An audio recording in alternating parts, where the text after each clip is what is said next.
I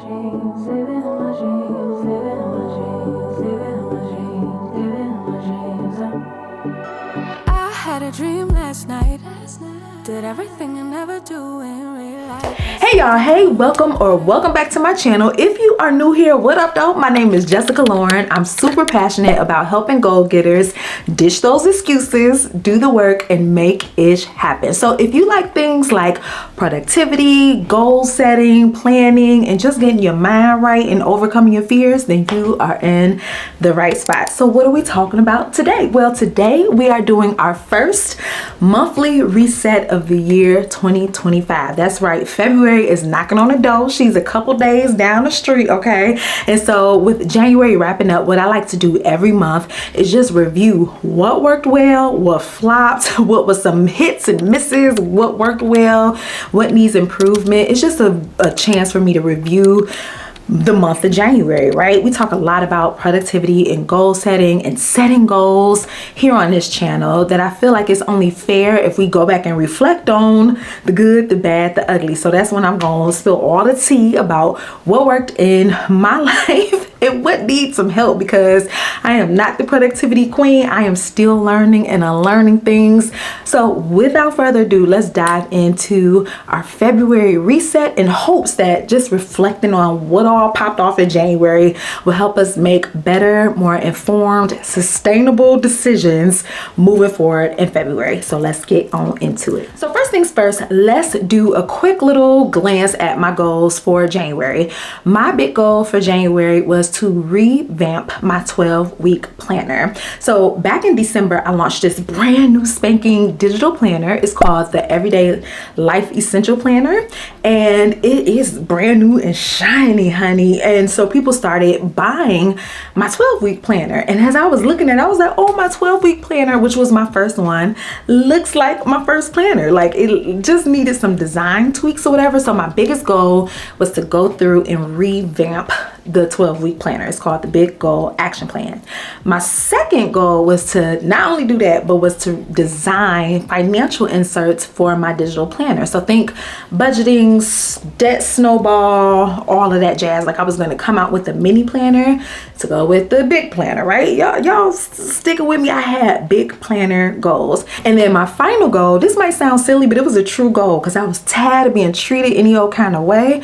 My big goal was to pick up the hobby of just doing my own nails. They look a little shabby now, but I was tired of the treatment that I was getting in a nail shop. I was tired of sitting in nail gel, and I've always been looking for something relaxing to do that could be like a little hobby. And so I decided that in January, I just wanted to learn how to do my own nails. Like I kind of had an idea, but I wanted to delve into that. So drum roll, please. Did I reach any of my goals? The answer is hell no. I did not do any of that stuff. I did my nails. I bought a few little press-on packets. I did some gel nails with my manicure set. They were all fails, especially my nails because they're so brittle because I had acrylic on it for so long. But let's talk about this revamp situation. Why did I flop there? I flopped because seeing the brand new spanking planner next to the old one, I was doing a lot of comparison, and I was comparing the Jessica that was brand new to designing a planner, a digital planner, to the Jessica that is a tiny bit more seasoned, that has a little bit more skill and knowledge under her belt. So I was being really hard on myself, like this needs to be better, you need to rip this out, change this, tear it all up. So I stalled. I should have been able to redesign everything in 2.5 weeks, but I'm still in the process of redesigning it, and it's because I was just being too hard on myself. Sometimes we'll see something that we did, 6 months ago, a year ago, a few years ago, and be like, like what's that? And that's how I was acting, instead of just being like, I'm really proud of that girl who didn't know what the hell she was doing and didn't let that stop her and still hit publish and sold quite a few planners, digital and physical. So I'm like, why are you being hard on yourself? So towards the end of the month, I started being like, you know what, just put your head down, keep these simple, and just redesign, because I was like trying to overhaul it and add all these bells and whistles. And one thing I've been, you know, trying to remind myself is that keep it simple but significant. So I got a big chunk of the functional pages done. That's like the daily sheets, weekly agendas, all of that, that's redesigned. But the bigger text, and it's like that planner has a lot of instructions and prompts and stuff in it. I'm still working on those because I just wanted to add a little bit more aesthetic vibes to it. So I'm still working on that. So I did not reach that goal, but I would say I'm about 60% done with it. But it was a good lesson in not being so hard on the you that had the guts to begin something, right? I was dogging her out, and it's like, don't do that. Go ahead and do the work you need to do, but don't be mean to that Jessica. That Jessica got you to where you are now. Okay, my second goal was my financial plans, my financial planner inserts. I didn't even touch the design on those because I was so focused on my YouTube channel and this other design and being a mom. So I didn't even reach that goal at all. My third goal of my nails, honey, like I said, I done tried it all. I'm not going to give up though, because I'm not very interested sitting at the nail shops, paying all that money for a subpar product. So I'm still going to work on that. But truth be told, I did not reach my goals this month, and that's okay. I'm learning to like ease into the top of the year instead of having a million goals. Even though I thought that like, okay, that's two big goals, I can knock that out. But I keep forgetting I'm still a mom to a very young 2-year-old. I'm a stay-at-home mom at that. So I really don't get a ton of time to dedicate to my craft outside of nap time. So I'm just learning, like, one thing, to stop underestimating how much time things will take me, and to also just be gentler and easier with myself, and also just not to pile too much onto my plate. Okay, so we talked about the goals that I didn't reach, but that doesn't mean that January was a complete bust. Why? Well, because some things actually worked out in my favor in the month of January. So let's talk about what worked well. What worked really well was sitting down, and I shared this in my end of the year reset vlog. I sat down and batched my days, or themed my days. I was like, listen, Monday we are going to film, on Tuesday we are going to edit, Wednesday is CEO day, Thursday and Friday is planner design day. What I used to do is grab my planner and be like, okay, what do I need to get done today? And it would be this long, scandalous list. The list is still long, don't get me wrong, but now what I do, I'm like, you know what, I have a ton of things to do, but today I know that I have to film 2 videos. That helps me wake up with so much more clarity. I'm a lot less stressed out because I already know my game plan, right? So that worked out really well for me, is giving each day a designated theme so that I don't have to be like, what I'm doing. I still keep a master list of all the things I need to do, but at least I know Mondays I film, Sundays I edit. You know what I mean? Like, okay, at least that's one less thing I have to make a decision about. What else worked well for me this month was being on top of my content schedule. So, you know, I have digital products, I sell things, right? And I have a hard time marketing. Like, it's hard for me to get on Instagram and be like, check out my thing. But I think it was Zig Ziglar or somebody, one of the great salesmen, said that it takes your audience or your ideal customer 7 whole times to hear something, to see something, hear whatever it is that you created, to see it 7 times before they make a purchase. So one of my goals, I didn't write it down, but in my head was like, I have to show up more and I have to show up consistently. So this month, I did 2 videos a week over here on YouTube, and I'm so grateful that I did. And I sat down, like recording this now, this is the only video that I'm going to record right now. I'm going to try to squeeze in 2 more. Just making sure that I'm maximizing the time that I have whenever I got some free time has been such a blessing, because I was sitting on content like, okay, I just have to edit it, put it out. And because I'm being more consistent on YouTube and showing up more, my sales have increased because people are seeing me use the planner. I decided to do these weekly plan with me videos. I think we're on week 5 this week, week 4, and that has increased my sales, and I'm so grateful grateful for that. I still need to make a little bit more short form content because I think that could bring in a different audience as well. But so far, just sitting down with the planner and showing how it works has worked wonders for my business. So keep that in mind as you're marketing your stuff, that it takes 7 whole times before somebody's like, let me click purchase. And it's true. Child, Target, all of them will email me a million times, and then on the millionth in one time, I'll be like, you know what? I do need that lotion. Let me add it to cart. So that has worked out really well for me, was batching my days, batching my content, and showing up more frequently than I usually do on YouTube, and basically focusing on that. It's so easy as an entrepreneur, as a content creator, to feel like you have to be on every platform. YouTube works the best for me. So I was like, why don't I go all in on YouTube? And I'm so glad that I did. Okay, we talked about it already. What flopped this month? My design goals. I did not reach them. And it breaks my heart because I was like, in January it's going to be the big goals action plan revamp, and then it's going to be the financial inserts because people getting their money right in January. Then February, each month was going to be a drop. But baby, it just takes me so much longer to design than I think it does. And like I said, that's something I'm working on, is just my time management. So I think moving forward, what I'm going to do as I'm writing in my planner all of these like things to do is to also write down how much time is going to take me, how many days is going to take me to do something. Because I'm like, I could do that later on tonight. Child, no, I can't. Not after chasing after no toddler, not after bedtime, not after cooking, not after bath time. I'd be tired. So though, that's what flopped in the month of January, is just the whole design aspect of my business. What else flopped this month? I didn't stick to my self-care as much as I wanted to. I did go with my AM routine. My morning routine basically consists of me reading the Bible, whether that's, spending some time in a devotional, then reading those subsequent scriptures. I also read for at least 15 minutes a day. It typically was more than that, but that was a goal. I meditated in the morning, drank my coffee in peace. The AM routine, chef's kiss. That nighttime routine where I just want to unwind, my day's just in, like I just pass out somewhere and I wake up like, what the heck? It's just the stay-at-home toddler mom life while running the business. I be tired, but I still want to work on unwinding and not just falling asleep, because that I don't wake up at ease or with peace because I just fell asleep any old kind of way. During that time, ideally, I would like to read more.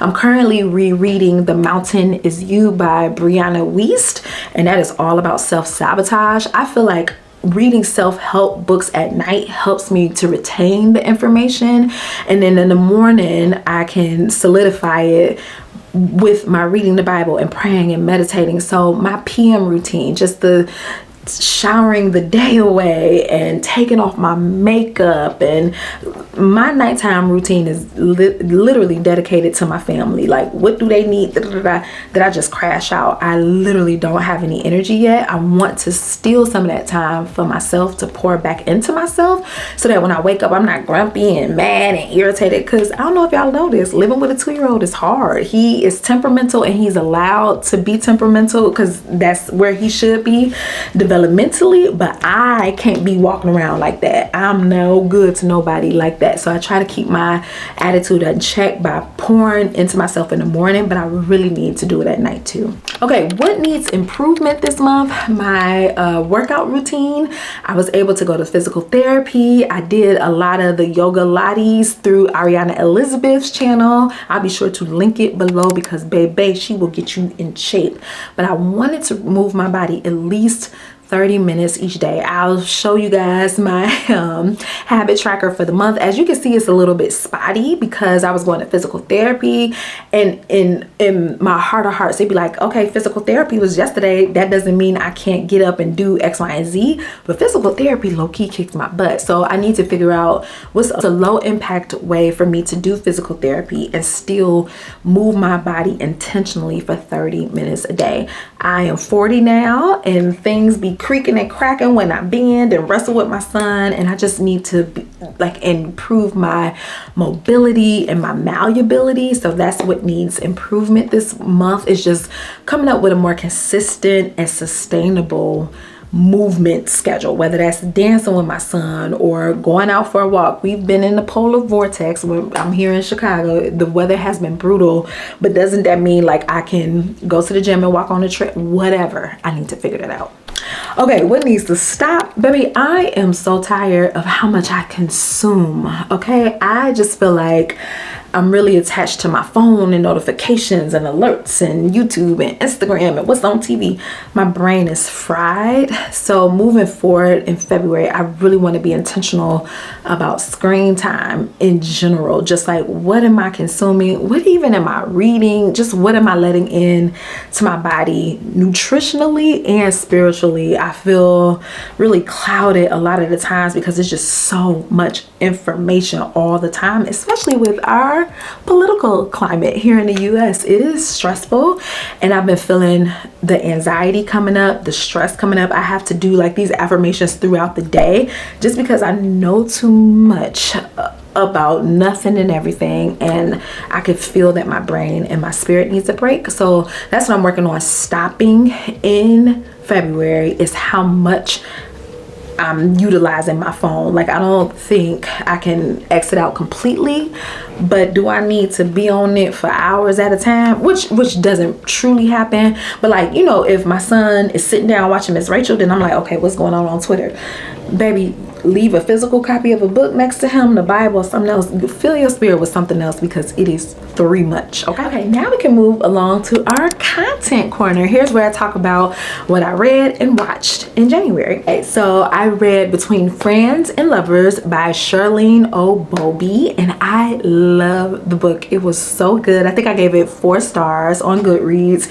It was just a beautiful romance about friends who have feelings for each other, and they spent their whole friendship kind of avoiding it and coming to terms with it now that they're older, and trying to figure out like, can they move forward now that they've revealed how much they care for each other, and whether or not they should do that. And then enters another new lover in the mix, and how that can transform their friendship and relationship. It was a wonderful love triangle story.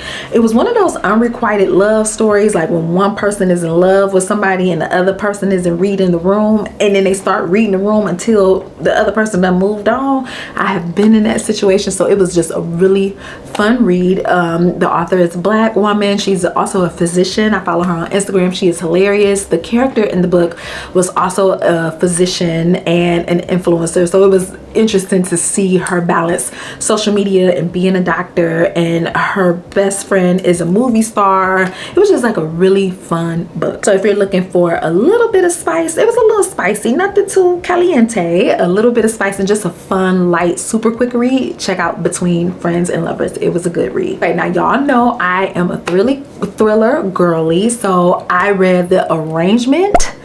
Baby, this book is so trifling in a good way. I love me a thriller. It was about this couple who's been married forever, and they're like, let's try something different and invite other people into our marriage. And so it starts off a little slow, and you're like, why would they do this? But baby, when I was like, how are they gonna make this a thriller? The author made it a thriller. Like, the end, I did not see what happened coming at all. Like, it was like, what? It was so many twists and turns at the end that I couldn't even keep up, and I love feeling like that. A part of it was a little bit unrealistic, but sometimes I'm willing to just suspend disbelief for just like the trashiest situations, and that book was it. So check it out.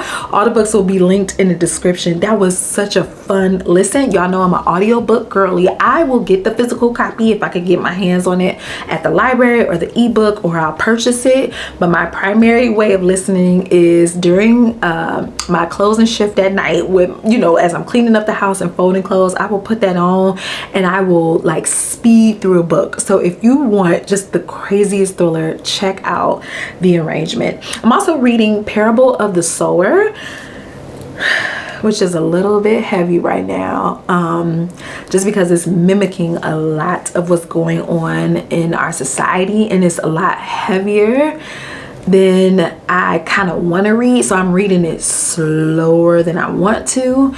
Do I enjoy it? Yes, but it's too dystopian, so I know I'm gonna finish it. Am I gonna finish it right now? I don't know, because child, now is not the time to pick up Parable of the Sower. For me, it's just like, oh child.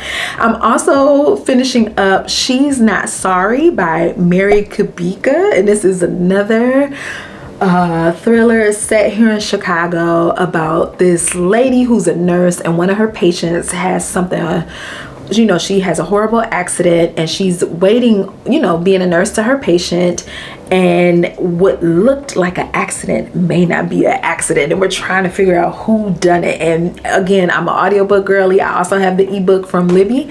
I am set. It says that I am 60% done with the book on Goodreads, and I'm gonna finish it today because I'm that thirsty to finish that book. So that's what I read in December and January. I said January, but I didn't do a December reset, so these are some of the books that I read in December and January.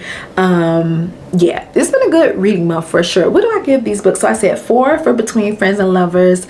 The Arrangement, I gave it a 4 for the twist factor, but really it should be like a 3 because it was so scandalously not plausible, but I enjoyed it. Sometimes I like crap, if that makes sense, so I gave it a 4, but technically, like the technically trained reader in me is like, girl, this is a 3, but it was so much fun. Oh, I also read The Boyfriend by Frida McFadden. That was a terrible thriller in a good way. Like, it was a fun read. Just this girl obsessed about, like, my man, trying to find a man. And there's a lot going on in the city that's very creepy. And the guy that she falls in love with might have something to do with it. I enjoyed the twist, but it wasn't necessarily a good book. You know what I mean? Like, sometimes I am a cheap date where I just want a good thrill. That doesn't necessarily mean that the writing is good or I like the characters. So I on Goodreads gave The Boyfriend 2 stars. Like, it was bad, but I still enjoyed it, if that makes sense. She's Not Sorry so far, it's a 4 for me. Pearl of the Sower is definitely a 4, but it's just a little heavy for right now. Okay, what did I watch in January? Not too much TV. Like, Silo was always on in the background for the Apple TV watchers. I watched the first season with Will. The second season, every time he watches it, he puts it on like at 8:30. I'd be knocked out by like 9:30. So I seen it, but I'm still like, so what happened? Why they do that? So I watched Silo. Of course, 90 Day Fiance. What a mess. I'm about to stop watching all of that, like 90 Day Fiance and Love After Lockup. Those used to be my shows. Now I'm kind of like bored of it all, but I tune in every Sunday. Like, ugh. Of course, Salt Lake City, you know, like those are my girls. Severance just started, so we're going to start that. But January wasn't a big TV or movie month for me. I mean, I did see Ratatouille for the first time with my son. That's a really good Disney movie. I never knew, but not a super big watch month for me. Well, okay, so we talked about the flops, the highlights, what needs improvements. We even did a little bit of a content corner. So moving forward for February, what are my goals? My goals are to sit down and finish the things for my stationery business, those design goals, to really focus in on my physical health and overall well-being, but in a sustainable manner. Because I'll be like, I need to work out twice a day. I need to do abs. I'm like, nope, just move your body for 30 minutes to just try to get my mobility back. I'm like really stiff and sore. So I've been doing yoga Pilates. I mentioned it earlier with Ariana Elizabeth. She kicks my butt. So that's been really fun.